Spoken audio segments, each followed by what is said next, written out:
Hello there, fellow loom knitters. Today, we're going to focus in on short row shaping, combined with increases. So today we're going to look at why we use short row shaping, where we use short rows, and how to actually create a simple wrap and turn. Now there are several types of short rows that we can look at, but today we're only going to be looking at the wrap and turn. And then, of course, we're going to throw in an increase just to keep things interesting. Pay attention. So short rows can be found in several places. We find them in socks, and shawl wedges have utilized short rows, as do skirts. They could also have short rows in them. You can also use short rows in a ruffle to add some dimension to an edge of a garment. In addition, for purposes of this video, we're going to be using them in the back of a sweater. So I'm going to be placing them at the top of a collar, or underneath a collar at the top of a yoke, and it's going to go in that section right in there. And it creates a little bit of volume. And the reason why we put that there is so that the back of the sweater will stay put, as will the front of the sweater, because the front of the sweater can ride up without the short rows and kind of choke you. So that's not comfortable. Also, I have noticed that some patterns will put short rows at the end of the yoke. You could do that, but it's not as effective there, which is why we're not going to focus on that in this video.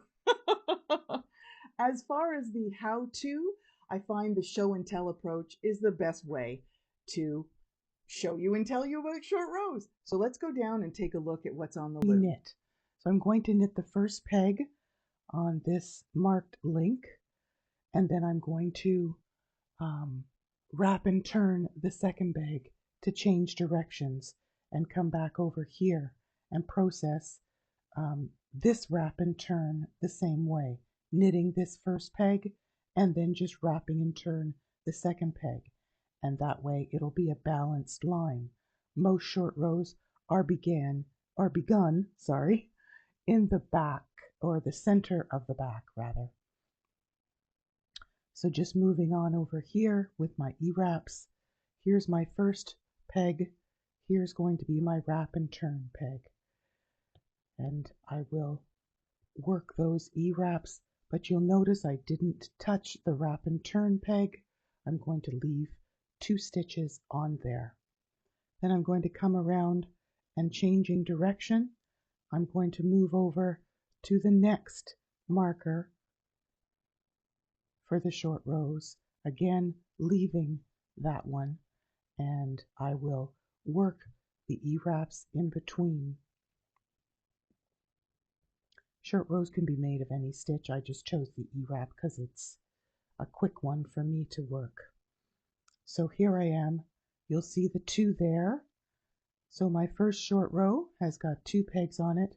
My second short row has also got 2 pegs. Oh my goodness, 2 stitches. So here I go, changing directions all the way back. And now I've hit that first row. I'm just going to E-wrap it to the second short row. And again, I'm going to leave that one that I just processed. And this one, as I come back to work these pegs, you'll notice I'm going to take both of these pegs and work it as one. And I'm going to put that over. Excuse me.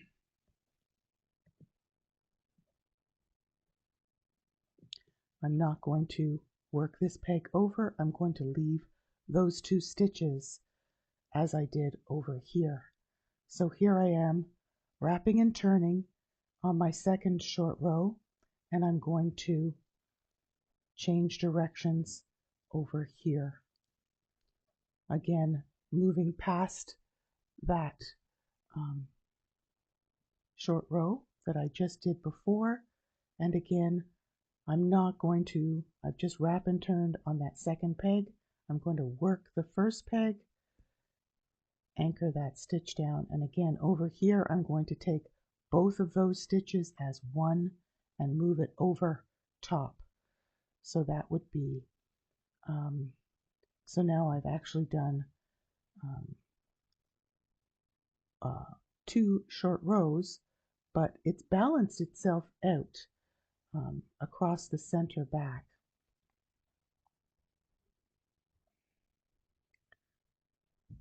So I've left that one with 2 pegs, and that would be my second short row. And I've left this one over here with 2 pegs. And now I'm going to just work back to the center, because off camera I'm going to now prepare for an increase.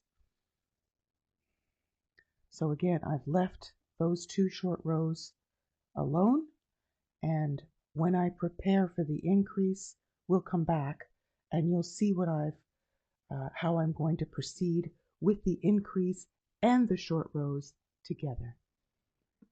So at this point in time, we've just reviewed the basic wrap and turn, and now I want to build on that, and we're going to implement an increase. So we're going to be doing both those stitches, the short row shaping, along with an increase. And if you saw my last video, increase in the round, you'll know what I mean when I say we're going to U-wrap the base pair. And we're going to maintain the E-wrap in between the 2 sections, but the base pair, the seam, if you will be U-wrapped. So let's take a look at what a combination of both the short row shaping and an increase. So here we go.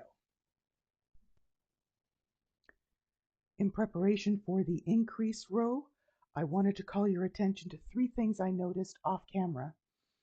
One, when I inserted the extra link in what I'm considering the back section, these dark pegs, I had to actually move over the wrap and turns, and I moved them over together when I inserted that peg. Also, because I am now considering these 2 end sections as sides or sleeves, if you will, I'm getting quite imaginative.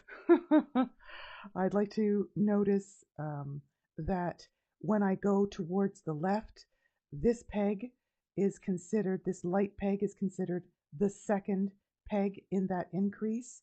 And when I go towards the right, the light peg is also considered the second peg in the increase, which means the dark pegs are the first peg in the increase, and I have treated them as such, moving the back stitches from the back to the what were empty pegs beside them.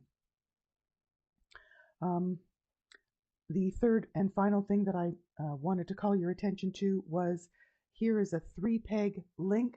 I have actually replaced, because I was only going to process an increase up to here, my next short row wrap and turn. I needed to replace a 2 peg link with a 3 peg link, creating an odd number. Whereas the center section, obviously there's 1 peg on each side, an increase peg on each side, but with the end sections or the side sections, there was only going to be 1 in affecting the seam. So I had to do a replacement as opposed to an insertion. And now I am ready to proceed with the increase and the short row wrap and turn together. What I'm going to do is actually knit the pegs based on what they are. So this is a wrap and turn, so I'm going to treat it as such and just do that wrap and turn. That's just a regular E-wrap. This is my first increase, so I'm going to just knit over that increase, and I'm also, this is my seam, the base pair, so I'm going to U-wrap that and U-wrap that seam as well. And now now that I've encountered my second peg from the seam, I'm going to create the gap, pull through a new loop, and place it on that empty peg, getting rid of my stitch holder. Now I'm continuing into this side section. That's done. I don't have to touch it again. And E-wrap along. There's my marker. Here's my next wrap and turn. So I'm going to process these stitches, these basic E-wraps over here, and leave that wrap and turn as is, moving and changing directions with that wrap and turn, coming back towards the base pair. That's a U-wrap on that one and a U-wrap on this one. And then I will continue with my E-wraps all the way to the next end over here in the next section, processing the stitches as I need to as I approach them. So again, this is the increase and the short row shaping of together. So this is the combined. So there's my basic E-wraps. Here's my next wrap and turn. This is going to be the base pair. I've just processed that one naturally because that's my increase from that first peg. Here's the base pair. Oops, there's the wrap and turn that I just bypassed and went past. Here's the second peg of that base pair. So I U-wrapped that, create a gap,